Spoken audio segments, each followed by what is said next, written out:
Hello friends, welcome to my channel. Feeling of imagination के इस channel में आपका वेलकम है। वीडियो शुरू करने से पहले मैं आप लोगों से कहना चाहती हूँ कि मेरी आवाज़ पर ध्यान नहीं दीजिएगा। काफ़ी दिनों से मेरी तबीयत खराब है। कफ एंड कोल्ड की प्रॉब्लम काफ़ी बढ़ गई है। इसी वजह से मैं कोई स्टोरी रिकॉर्ड नहीं कर पा रही थी, मगर ये गैप कुछ ज़्यादा ही लंबा हो गया है। तो मैं अपनी इसी आवाज़ के साथ इस वीडियो को रिकॉर्ड कर रही हूँ। उम्मीद है कि आप मेरी आवाज़ पर ध्यान न देते हुए मेरी स्टोरी पर बने रहेंगे, मेरी स्टोरी को सुनेंगे। और हाँ, मैं माफ़ी चाहती हूँ इतनी लंबी कैपिंग के लिए, पर क्या करूँ, हमेशा की तरह परिस्थितियों पर मेरा कोई वश नहीं रहता है। फिर भी कोशिश करूँगी कि मैं अब कंटिन्यू ही रहूँ।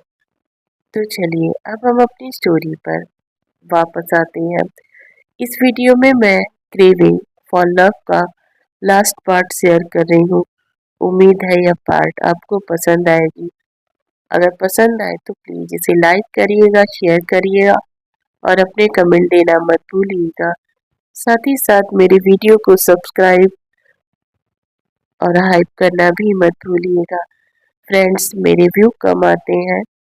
फ्रेंड्स मेरे व्यू वैसे भी कम आते हैं क्योंकि मैं रेगुलर नहीं रहती हूँ, मगर उम्मीद करती हूँ कि जितने भी लोग मुझे रेगुलर सुनते होंगे वह सभी मुझे लाइक करेंगे और अपने कमेंट जरूर देंगे।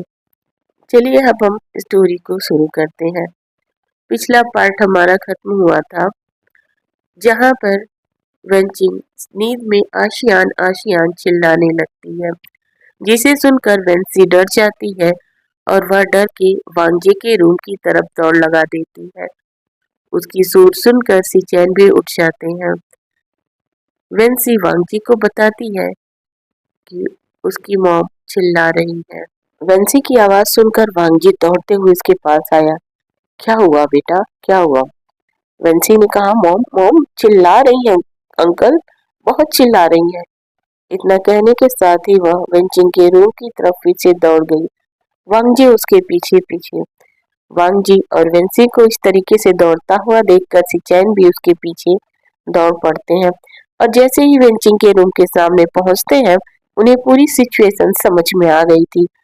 वह तुरंत दौड़कर जाते हैं और ड्रॉर से एक इंजेक्शन निकालते हैं और वेंचिंग को लगा देते हैं। वेंचिंग जो उस वक्त पूरी तरीके से कांप रही थी और आशियान आशियान करके चिल्ला रही थी, उसके चेहरे पर पसीने की बूंदें छलक रही थी।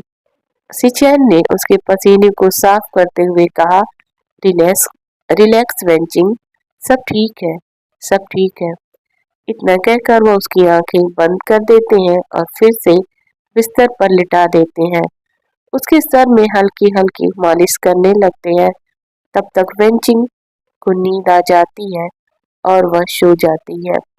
वेंचिंग के सोने के बाद सिचैन वांगजी से कहते हैं, वांगजी, वेंसी, तुम भी जाकर अपने रूम में सो जाओ, रात काफी हो चुकी है। वेंसी नहीं जाना चाहती थी, मगर सिचैन के कहने की वजह से उसे जाना पड़ा। उसका मन बिल्कुल नहीं कर रहा था अपनी माँ को छोड़कर जाने को, मगर वह क्या करती। वह अपने रूम में जाती है और जाकर सो जाती है। मगर वांगजी वांगजी काफी देर तक वहीं खड़ा रहता है। वांगजी और सिचैन के बीच खामोशी रहती है।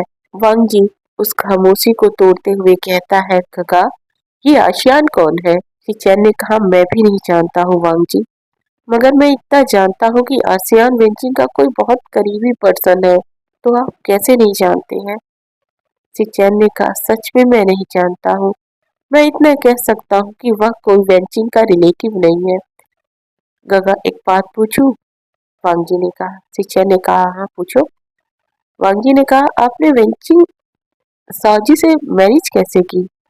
सिचैन ने कहा सिचैन ने कहा, क्योंकि मैं उससे बहुत प्यार करता था, मगर वो जब इस तरह से है गगा। सिचैन ने कहा, प्यार के लिए ये मायने नहीं रखता है वांगजी। वह आई थी अपने फादर के साथ मेरे हॉस्पिटल में, पहली बार जब मैंने वेंचिंग को देखा था, तभी से मेरे दिल में उसके लिए फीलिंग आ गई थी। उसके फादर वेंचिंग को लेकर मेरे पास जब आए थे, उससे पहले वो बहुत सारी जगह गए थे और निराश हो गए थे, मगर जब उन्होंने मेरा नाम सुना था, तो उनके अंदर एक फिर से नई उम्मीद जगी थी कि शायद उनकी बेटी ठीक हो जाए। इसीलिए वो मेरे पास आए थे। तब तक उन्हें मेरे पास आने से पहले उन्हें लगता था कि उनकी बेटी पागल है, मगर मैंने समझाया उन्हें, उनकी बेटी पागल नहीं थी, बस वह चीजों को थोड़ी देर से समझती थी और कुछ चीजों को नहीं समझ पाती थी। मैंने उन्हें समझाया, अगर हम उसे प्रॉपर ट्रेनिंग दे तो वह नॉर्मल लाइफ जी सकती है। इसके बाद उसके पेरेंट्स बहुत खुश हो गए थे। उन्होंने अपनी बेटी की पूरी कमान मेरे हाथों में दे दी थी। मैं वेंचिंग का इलाज करने लगा। मैं उसे ट्रेनिंग देने लगा कि कैसे चीजों को नॉर्मली ले सकती है वो। और इन सब चीजों में हमारे बीच की नजदीकियां भी बढ़ती रही। मैं उसके भोलेपन से प्यार कर बैठा और मैंने ये बात उसके पेरेंट्स को बताई तो वो बहुत खुश हो गए। उन्होंने कभी ये आशा नहीं किया था कि उनकी वेंचिंग के लाइफ में कोई आ भी सकता है। और जब मैंने खुद आगे बढ़कर उनकी वेंचिंग का हाथ मांगा, तो वो कितने खुश थे यह उनके चेहरे से ही बता सकता था। एक दिन वो मेरे पास आए। उन्होंने कहा कि वेंचिंग का वैन कारपोरेशन में 25% की हिस्सेदारी है, जिसे वह लेना चाहते हैं।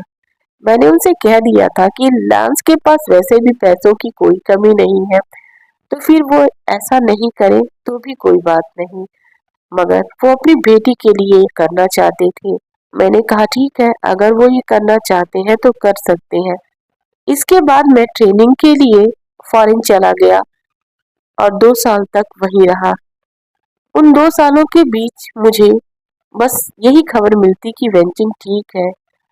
ट्रेनिंग में हमें किसी से बात करने की इजाजत नहीं होती थी, इसीलिए मैं कभी वेंचिंग से बात नहीं कर पाया।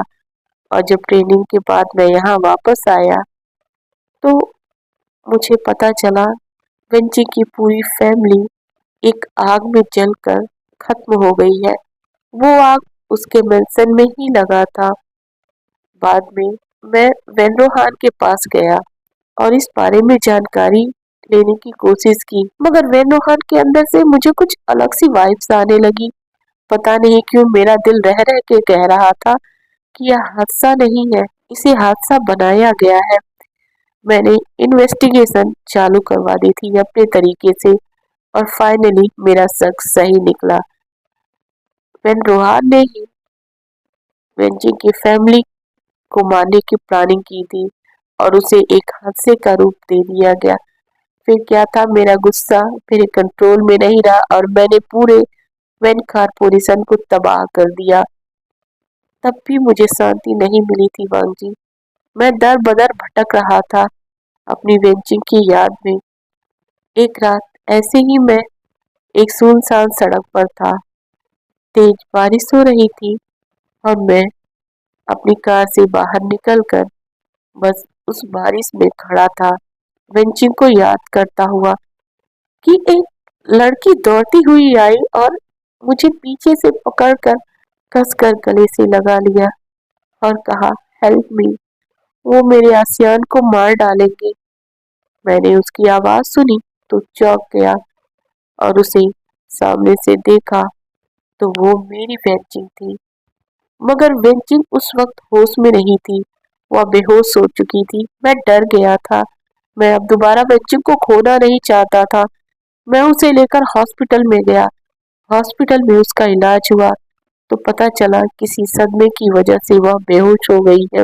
बाद में उसकी पूरी बॉडी चेकअप हुई, मगर बॉडी पे किसी भी चीज के ऐसे निशान नहीं थे कि जो साबित करें कि उसके साथ कोई ज्यादती हुई है। वह बिल्कुल फिजिकली फिट थी, वह हेल्दी थी। उसके होश में आने के बाद मैंने उससे पूछने की कोशिश की कि उसे क्या प्रॉब्लम है, मगर वो बता नहीं पाई। वह बस इतना ही बता रही थी कि उसकी आसियान को बचा लो, किसी तरीके से आशियान को बचा लो। मैंने कोशिश की थी वांग जी, आसियान का पता लगाने की, लेकिन मैं नहीं लगा पाया क्योंकि जैसे लगता था उस नाम का कोई पर्सन है ही नहीं। मैंने बहुत कोशिश की थी और वेंचिंग भी ठीक ठीक उसकी शक्ल नहीं बता पा रही। मैं क्या करता? मैंने वेंचिंग से झूठ बोल दिया कि आशियान है, वो फॉरेन गया है। मैंने उसे बचा लिया है, उसकी सेफ्टी के लिए सबसे दूर छिपा दिया है। वह मानने लगी थी। कभी कभी मैं उसे कॉल पर झूठे ही किसी से बात करवा दिया करता था कि वह उसका आसियान है। वह खुश हो जाती, मगर बीते कुछ समय से वह आसियान से मिलने के लिए बेचैन है।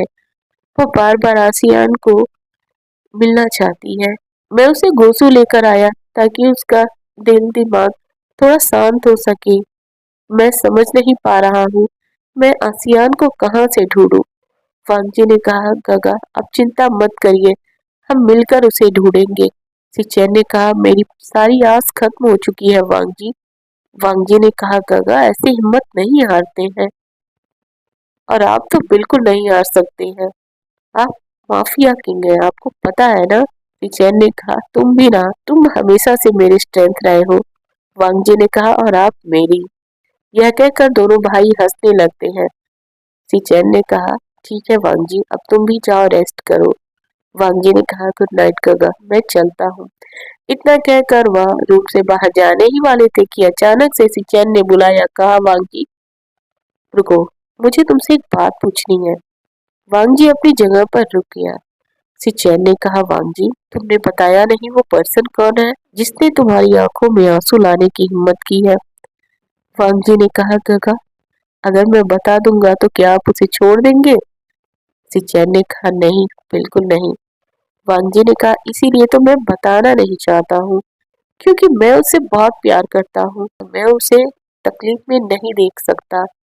सिचेन ने कहा, तो फिर उसे अपनी लाइफ में क्यों नहीं ला रहे हो? वांगजी ने कहा, मैं बस उसका वेट कर रहा हूँ। मैं चाहता हूँ वो अपने मन से मेरी लाइफ में आए। सिचेन ने कहा, मगर अगर वो कभी नहीं आया तो? वांगजी ने कहा, तो इसे मैं अपनी किस्मत मान लूंगा। सिचेन ने कहा, वांगजी तुम एक बार कोशिश तो करो, हर चीज किस्मत के भरोसे नहीं छोड़ी जा सकती है। वांगजी ने कहा, गगा ठीक है, आप कहते हैं तो मैं कोशिश करूंगा, मैं इसके बारे में सोचूंगा। इसके बाद वह रूम से बाहर निकलकर चला जाता है। वांगजी के जाने के बाद सिचेन वेंचिंग के पास बैठते हैं।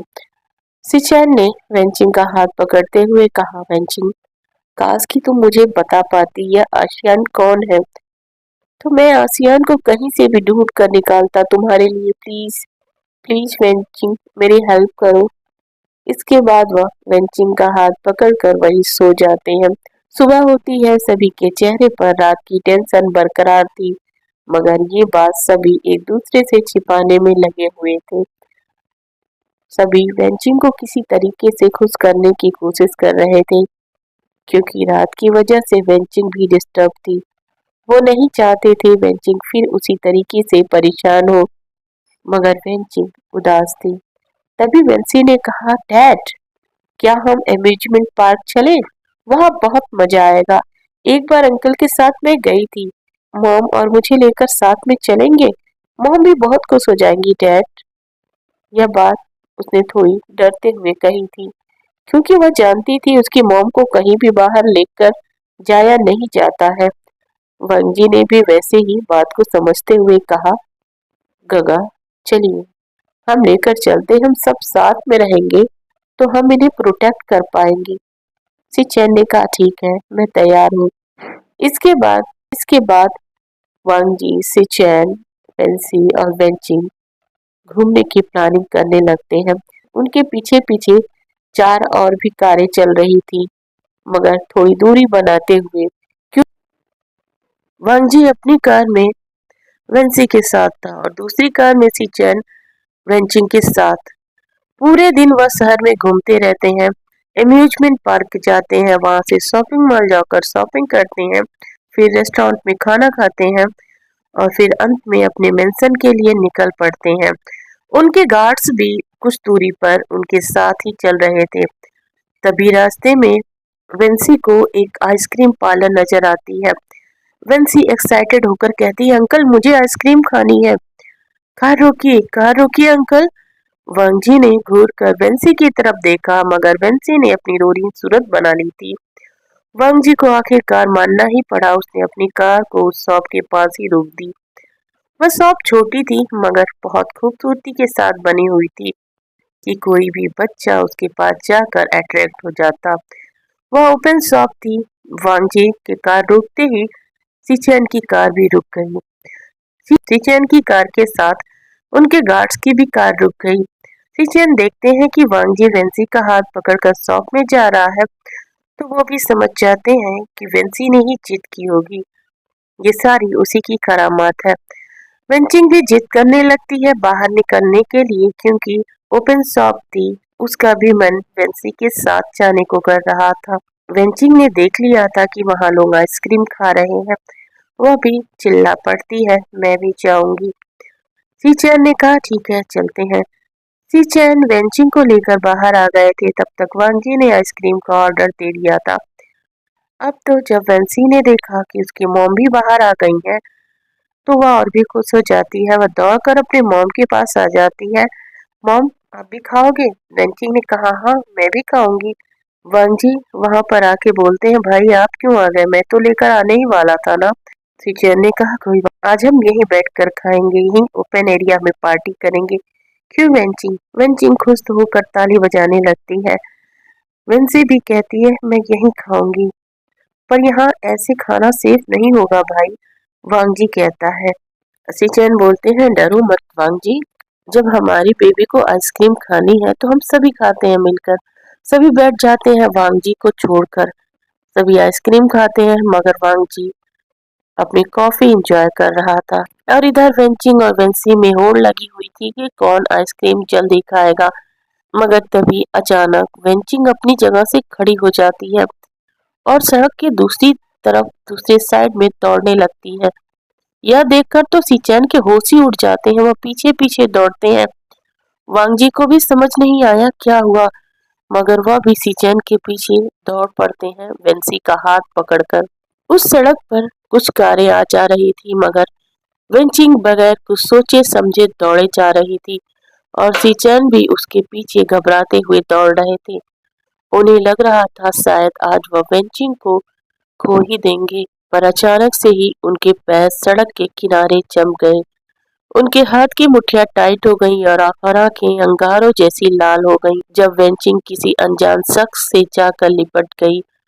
उस शख्स ने जब वेंचिंग को देखा तो उसके भी हाथ वेंचिंग की पीठ पर लिपट गए। दोनों को देखकर लग रहा था कि दोनों एक दूसरे से दूर होना ही नहीं चाहते हो। उनके बीच का प्यार उन्हें दूर होने ही नहीं दे रहा था। सिचेन ने गुस्से से कहा, वेंचिंग, और वेंचिंग का हाथ पकड़कर उसे हटाना चाहा, मगर उस शख्स ने अचानक से वेंचिंग को अपनी पीठ के पीछे कर लिया और अब तक जो गन उसने अपने हाथ में संभाली हुई थी सिचेन के ऊपर पॉइंट कर दी। दूर रहो मेरे सीजे से, दूर रहो इनसे। मगर तब तक लेंस के गार्ड्स उस पूरे एरिया को घेर लेते हैं और साथ में सामने वाले शख्स के साथियों को भी अपने गन पॉइंट पर ले लेते हैं। सिचेन ने गुस्से से कहा, कौन हो तुम? वेंचिंग को मेरे हवाले करो। उस शख्स ने सिचेन की तरफ बहुत ध्यान से देखा। उसके हाथ थोड़ा सा कांपे, जिसे सिचेन ने भी महसूस किया। उसने कहा, क्या तुम लान फांगजी के रिलेटिव हो? उसकी आवाज कोल्ड और खतरनाक साउंड कर रही थी। अभी सिचेन को जवाब दे ही पाते कि एक और आवाज आई, वो मेरे बिग ब्रदर है, मिस्टर वेवोशियान। आवाज थी लान फांगजी की। वेवोशियान ने अभी भी अपनी गन को नीचे नहीं किया हुआ था। उसने अपनी कोल्ड और धीमी आवाज में कहा, ये मेरी सीजे को नहीं ले जा सकते हैं। वांगजी ने कहा, सीजे? वेवोशियान अब कुछ जवाब देता कि वेंचिंग ने धीरे से वेवोशियान के पीछे से झांकते हुए कहा, ये ये आशियान है, ये हमी है आशियान, ये मुझे ले जा सकते हैं। आशियान नाम सुनते ही सिचेन और वांगजी अपनी जगह पर फ्रीज हो जाते हैं। कुछ ही देर में वांगजी वेवोशियान को लेकर अपनी कार में बैठा हुआ था। आखिरकार हार मानकर वेवोशियान को लान मेंशन जाना ही पड़ता है। वेनचिंग उसे देखकर बहुत खुश लग रही थी। उसे देखकर यूं लग रहा था कि जैसे पूरी जहान की खुशियां उसे मिल गई हों। वहीं विभूषियान भी वेनचिंग के साथ बहुत खुश था। उसके चेहरे पर साफ नजर आ रहा था। दोनों एक दूसरे में ऐसे खोए हुए थे जैसे कि उन्हें दुनिया जहान की कोई फिक्र ना हो। वेंसी अपने डैड के पास खड़ी थी। उसे विभूषियान से जलन हो रही थी। वह उसे बस घूरे जा रही थी। क्या हुआ बेबी, तुम उन्हें यूं क्यों घूर रही हो? सिचैन ने कहा। डैड, उन प्रीति अंकल की वजह से मेरी मॉम मेरे साथ नहीं खेल रही है। वो मुझे अच्छे नहीं लग रहे हैं, है ना अंकल? कहते हुए वेंसी ने वांगजी को देखा, मगर वांगजी सामने की तरफ देख रहा था और मुस्कुरा रहा था। वांगजी को यूं मुस्कुराना देख सिचैन को हैरानी होती है। सिचैन एक नजर वांगजी को देखते हैं, फिर बेहोशियान को। वही वेंसी तो बस बड़बड़ाए जा रही थी। सिचैन वांगजी की तरफ देखते हैं और कहते हैं, वेंसी तुम रूम में चलो, मैं तुम्हारी मॉम को लेकर वहीं आता हूँ। वेंसी ने कहा, ओके डैड, पर आप जल्दी से उन्हें लेकर आना। सिचैन ने कहा, ठीक है, मैं उन्हें जल्द ही तुम्हारे पास लेकर आऊंगा। इसके साथ ही वेंसी अपने रूम में चली जाती है। फिर वह वेंची के पास जाते हैं जो न जाने कब से बस बातें ही किए जा रही थी, और कहते हैं, तुम्हें चलकर सोना चाहिए वेंचिंग, और अपने आशियान को भी आराम करने देना चाहिए। वह भी थक गए होंगे ना। ठीक है, मैं अपने रूम में जाती हूँ, मगर आशियान आशियान कहाँ सोएगा? जैसे उनका सब हैरान हो जाते हैं कि वेंचिंग वेबुशियान को छोड़ना ही नहीं चाहती है। वेबुशियान ने एक नजर वांगजी की तरफ देखा, जो उसकी तरफ ही अपनी कोल्ड निगाहों से देख रहा था, और सीचैन दोनों को ही देख रहे थे। शीजे, मैं अभी जाना चाहता हूँ, मैं कल फिर आऊंगा आपसे मिलने। विभूषण ने जैसे ही कहा, वेंचिंग चिल्ला पड़ी, वह एग्रेसिव हो गई। उसने कहा, नहीं, आसियान कहीं नहीं जाएगा, वो वेंचिंग के पास ही रहेगा। कहते हुए एक बार फिर वह विभूषण से लिपट गई। विभूषण इस बार थोड़ा awkward फील कर रहा था, क्योंकि सामने वेंचिंग का हस्बैंड था और वांगजी भी तो था। उसने हड़बड़ाते हुए वेंचिंग को खुद से दूर किया और उसके हाथ को पकड़कर कहा, सीजे, आप आराम करिए, मैं नहीं जाऊंगा। नहीं आसियान, वो तुम्हें फिर हर्ट करेंगे, तुम्हें मेरे पास ही रहना है। वेंचिंग, तुम आराम करो, तुम्हारे आसियान वांगजी के पास रहेंगे। सच में? वेंचिंग बहुत खुश हो गई। वह दौड़ती हुई वांगजी के पास आई और उसे हिलाते हुए कहा, वांगजी, तुम आसियान को अपने रूम में रखना, उसका ख्याल रखना जैसे बेबी का रखते हो। वांगजी तो वहीं स्टॉक खड़ा था, अपने गगा की बातों को समझने में ही लगा था, और सिचन वेंचिंग को उसके रूम में ले जाने लगते हैं और मुस्कुराते हुए वांगजी की तरफ देखकर उसे इग्नोर कर देते हैं। वहीं वांगजी और विभूषण बस एक दूसरे को यूं ही खड़े हुए देख रहे थे। जहां वांगजी की आंखें शांत और गंभीर थी, वहीं विभूषण अपनी निगाहों को झुकाए हुए बस नीचे की ही ओर देख रहा था, जब तक कि उसे आवाज नहीं आई, तुम दोनों यूं ही रहोगे या जाकर जाओगे भी? दोनों अपने होश में आते हैं। सिचन ने एक सर्वेंट की तरफ इशारा किया। वह सर्वेंट आता है और सिचन ने कहा, इन्हें ले जाओ, वांगजी का रूम दिखा दो। विभूषण ने कहा, मगर मैं यहाँ नहीं रुक सकता हूँ। सिचन ने कहा, मैं अपनी वेंचिंग का दिल नहीं तोड़ना चाहता, तुम्हें आज की रात लान मिंसन में ही बितानी होगी। वह कुछ कहना चाहता था, मगर वांगजी ने घूर कर देखा और कहा, गगा ने जो कहा है तुम्हें वही मानना पड़ेगा। वांगजी की आवाज में एक अथॉरिटी थी। चिचैन ने वांगजी की आंखों में देखा, जो विभूषण को घूर रही थी, गुस्से से नहीं, बल्कि एक अधिकार से। विभूषण कुछ नहीं कहता है, वह चुपचाप बगैर बहस किए वांगजी के पीछे चला जाता है। वह बस चुपचाप बगैर बहस किए चला जाता है। सिचैन ने कहा, स्ट्रेंज, एक माफिया यूं ही चला गया। सिचैन वांगजी के पास आकर कहता है, क्या ये वही है? वांगजी, जो कि बेबुशियान को जाते हुए देख रहा था, यह सुनते ही उसके ईयर्स रेड हो गए। सिचैन ने कहा, सोचा नहीं था, मेरा दुश्मन ही मेरी वाइफ और ब्रदर की जान होगा। गगा, आप ये क्या कह रहे हैं? वो आपका दुश्मन है? सीचैन ने कहा। तुम्हें पता है वांग जी, मैं जिसे यहाँ आकर खुद मारना चाहता हूँ, ये वही है। यही है द माफिया वेवोशियान। वांग जी सहम गया। उसने सीचैन का हाथ पकड़कर कहा, मगर गगा। सीचैन ने कहा, हाँ हाँ जानता हूँ तुम क्या कहना चाहते हो। वैसे अब मैं कुछ करने वाला नहीं हूँ, तुम निश्चिंत रहो और बाकी बातें हम कल करेंगे। अब तुम भी जाओ और उसकी अच्छे से खबर लेना। इसके साथ ही सीचैन अपने रूम की तरफ मुड़ जाते हैं। सॉरी फ्रेंड्स, मैंने सोचा था मैं इस एफएफ को आज खत्म कर दूंगी, लेकिन मेरी कंडीशन खराब लग रही है, मैं आगे रिकॉर्ड नहीं कर पा रही हूँ, तो मैं कल तक इसे एंड कर दूंगी। आज के लिए इतना ही। Thank you.